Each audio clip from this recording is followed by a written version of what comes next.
अब थोड़े शिव जी के बारे में बात की जाए।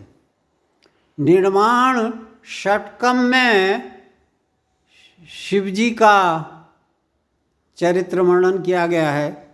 शिव जी मानो खुद ही बता रहे हों कि वो क्या हैं।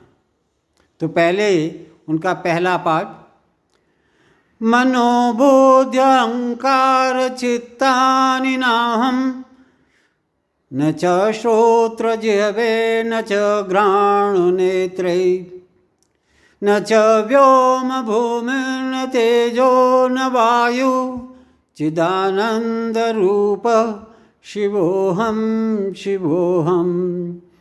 मनोबोध अहंकार चित्तानि नाहं, न च श्रोत्र जिह्वे न च घ्राणनेत्रे, न च व्योम भूमिर्न तेजो न वायु, चिदानंद रूप शिवोहम शिवोहम। इसका अर्थ क्या है पहले मैं वो बता दूं जो कि मेरे को समझ में आया।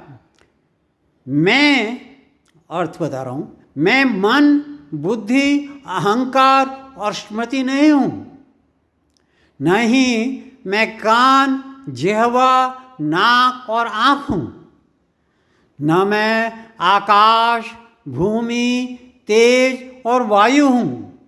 मैं तो बस चैतन्य रूप हूं, आनंद हूं, शिव हूं शिव हूं।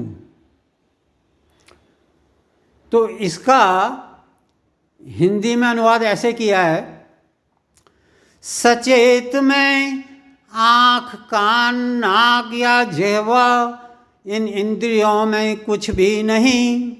सचेत में आँख कान नाक या जिह्वा इन इंद्रियों में कुछ भी नहीं।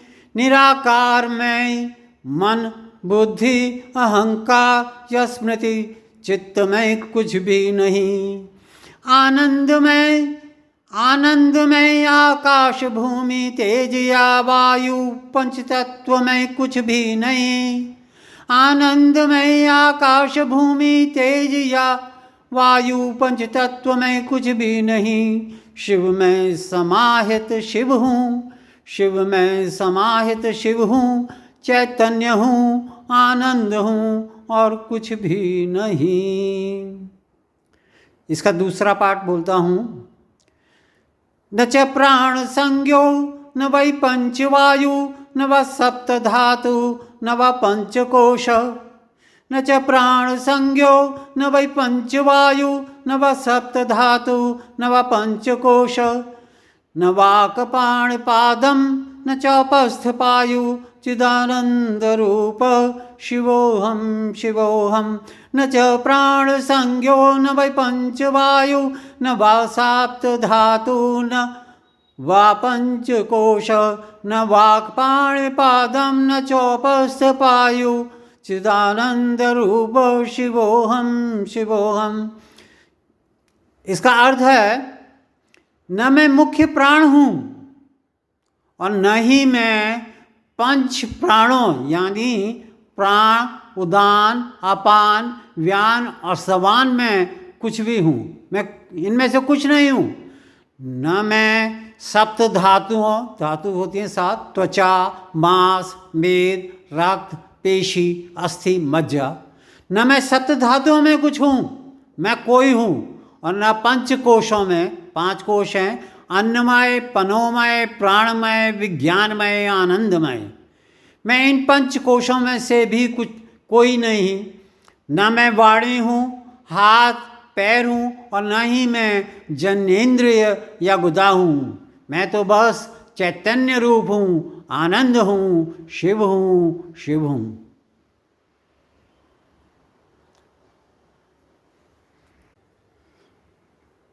प्राण उदान अपान व्यान समान पंच प्राणों में कुछ भी नहीं। प्राण उदान अपान व्यान समान पंच प्राणों में कुछ भी नहीं। त्वचा मांस मेद रक्त पेशी अस्थि मज्जा सप्त धातुओं में भी नहीं। अन्न मनो प्राण विज्ञान या आनंदमय इन पंचकोशों में भी नहीं। शिव में समाहित शिव हूँ, चैतन्य हूँ, आनंद हूँ और कुछ भी नहीं। इसके बाद एक श्लोक जो बहुत प्रचलित है गुरुओं की महिमा करते हुए, उसका भी मैंने अनुवाद करने का प्रयास किया है। तो पहले मैं वो श्लोक बोलता हूँ। गुरु ब्रह्मा गुरु विष्णु, गुरु ब्रह्मा गुरु विष्णु, गुरुदेवो महेश्वरा, गुरु साक्षात् परब्रह्म, तस्मै श्री गुरुवे नमः। इसका मतलब है कि गुरु ही ब्रह्मा है, गुरु ही विष्णु है और गुरु ही भगवान शंकर है और गुरु ही साक्षात परब्रह्म है। ऐसे गुरु को मैं प्रणाम करता हूँ। तो इसका अनुवाद, गुरु में मैंने पाया, गुरु में मैंने पाया ब्रह्मा विष्णु और महेश, पाया ब्रह्म की, पाया पर ब्रह्म की पराकाष्ठा, रहा कुछ न शेष। गुरु में मैंने पाया ब्रह्मा विष्णु और महेश, पाया ब्रह्म पर ब्रह्म की पराकाष्ठा, रहा कुछ न शेष। ऐसा गुरु है प्रभु समान, ऐसे गुरु को मेरा प्रणाम।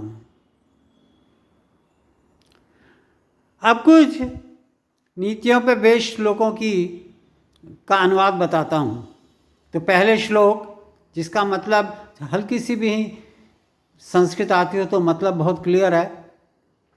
येषां न विद्या न तपो न दानम, येषां न विद्या न तपो न दानम, न ज्ञानम न शीलम न गुणो न धर्म, ते मृत्युलोके भुवि भारभूता, मनुष्य रूपेण मृगाश्चरन्ति।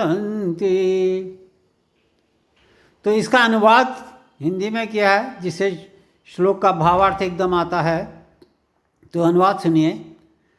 न दृढ़ता न सामर्थ्य न इच्छा न कुशक्ति, न दृढ़ता न सामर्थ्य न इच्छा न कुशक्ति, विद्या तब ज्ञान एवं धर्म में न हो कोई भक्ति। न दृढ़ता न सामर्थ्य न इच्छा न कोई शक्ति, विद्या तब ज्ञान एवं धर्म में न हो कोई भक्ति। वह जमी पर पधारे, वह जमी पर पधारे, केवल आश्रितों की तरह, बोझा से पशु हैं कोई क्यों करे उनकी जिरह। एक ऐसा ही नीतिगत और भी श्लोक है जिसका अर्थ बहुत ही क्लियर है। पुस्तक स्थातु या विद्या, पुस्तक स्थातु या विद्या, परहस्तगतं किं धनम, कार्यकाले समुत्पन्ने न सा विद्या न तद्धनम। और तो क्लियर ही है कि अगर किताब में विद्या है और आपने उसको ग्रहण नहीं किया, या आपका ही धन क्यों ना हो पर किसी दूसरे के हाथ में है, तो जब उनकी ज़रूरत होती है तो उस विद्या और उस धन का कोई मूल्य ही नहीं है, वो आपके काम आ ही नहीं सकता।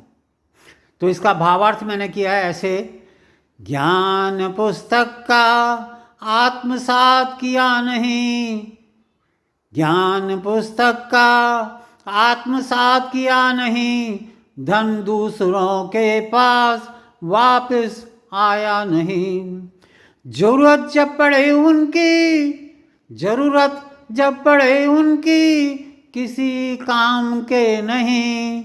जैसे मुसीबत में कोई दोस्त हो पास नहीं, ज्ञान पुस्तक का आत्मसात किया नहीं, धन दूसरों के पास वापस आया नहीं। जरूरत उनकी पर किसी काम के नहीं, मुसीबत में जैसे कोई दोस्त पास नहीं।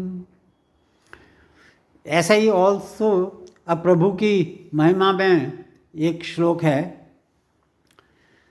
मूकं करोति वाचालं पंगुं लंघयते गिरिं यत्कृपातमहं वंदे परमानंद माधवम। इसका मीनिंग है, I offer my respectful obeisances unto him, Lord Krishna, the source of all joys, the consort of goddess of fortune, whose mercy turns speechless into eloquent speaker and enables lame person to cross mountains।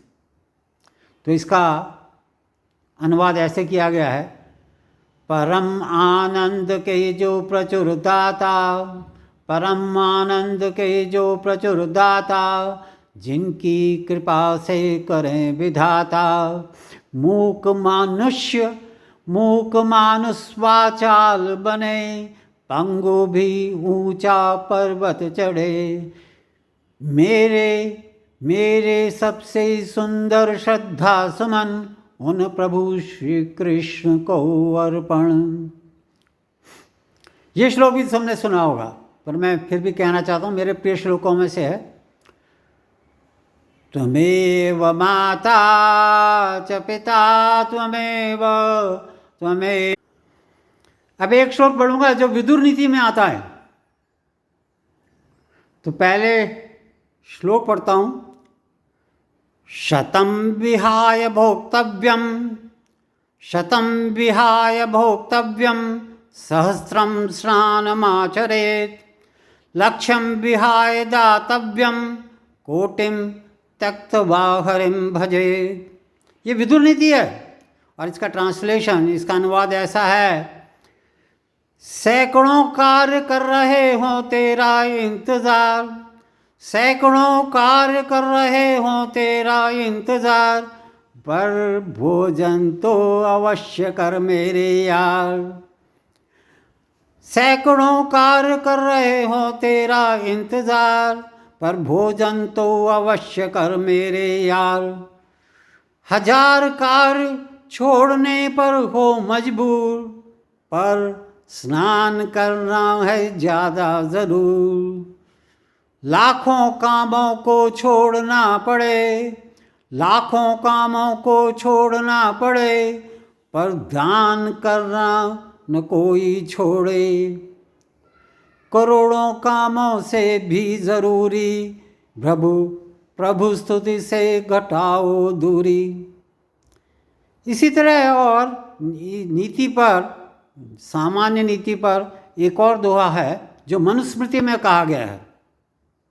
इसका है दो श्लोक ऐसा है, सत्यम ब्रूयात प्रियम ब्रूयात, न ब्रूयात सत्यम प्रियम, न सत्यम च प्रियम ब्रूयात, एष धर्म सनातन। इसका अर्थ ये होता है, जिसको मैंने अनुवाद किया है, मानव का यह सनातन धर्म है, यह मानव का सनातन धर्म है यह, सत्य तो कहो ही प्रिय भी हो वह। मानव का सनातन धर्म है यह, सत्य तो कहो ही प्रिय भी प्यारा भी हो वह। अप्रिय अगर सत्य हो, अप्रिय अगर सत्य हो तो भी मत कह, असत्य अगर प्रिय हो तो भी मत कह। अब एक और नीतिगत श्लोक जो नीति के बारे में बताता है, यस्यास्ति वित्तं स नरः कुलीनः स पंडितः स श्रुतवान् गुणज्ञः स एव वक्ता स च दर्शनीय सर्वगुणा कांचन्यमाश्रयन्ते। ये नीति शतक है, भर्तृहरि से, बहुत पुराना श्लोक है। इसका अर्थ ही है, जिससे कि भावार्थ मिल जाएगा, कुलीन सुंदर और सर्वज्ञाता, वक्ता बनता है अत्यंत प्रभावी, समाहित मानते सभी गुण उसमें, यदि स्वर्ण धन का है वो स्वामी। अब इतने नीतिगत बता दिए, तो एक थोड़ा स्त्री की बड़ाई के लिए, प्रशंसा में लिखा हुआ एक पुराना श्रृंगार शतक से एक श्लोक है, तो वो श्लोक पढ़ता हूँ। मुग्धे धानुष्कता केयं पूर्वा त्वयि दृश्यते, यथा यया विध्यसि चेतांसि गुणैरैव सायकैः। ये श्रृंगार शतक से है, 454 वर्ष पूर्व। तो इसका अनुवाद ऐसे किया है। युवती तुम तन की सुंदर जितनी, युवती तुम तन की सुंदर जितनी, धनुर्विद्या में भी अद्भुत हो प्रवीण। केवल प्रत्यंचा से ही कर देती हो पुरुषों के मन घायल और क्षीण।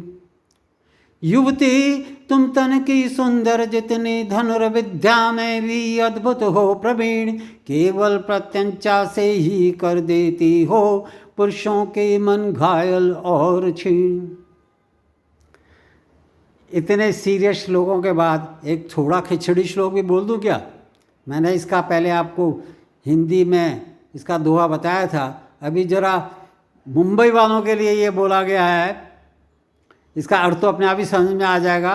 जो पहले मैंने ये शाम न विद्या वाला श्लोक बोला था, उसी को थोड़े 3-4 भाषाओं में मिला के बोल रहा हूँ मैं, अर्थ अपने आप ही क्लियर हो जाएगा। ये शाम न विद्या न भाषा का ज्ञानम, ये शाम न विद्या न भाषा का ज्ञानम, न चापी नॉलेज ऑफ शब्दों का महत्वम। येषां न विद्या न भाषा का ज्ञानम, न चापी नॉलेज ऑफ शब्दों का महत्वम। माहिते का वो confusion in my mind, Namami ये नल भाषाओं का संगम। नल तमिल में होता है गुड, ये शाम माने जिसको, न चापी भी का मतलब है भी नहीं, और माहिते का मतलब है जानता हूँ। So after so many shlokas, I stop here. In my next episode 12, I shall present some of my poems representing the truth of the day. Thank you so much.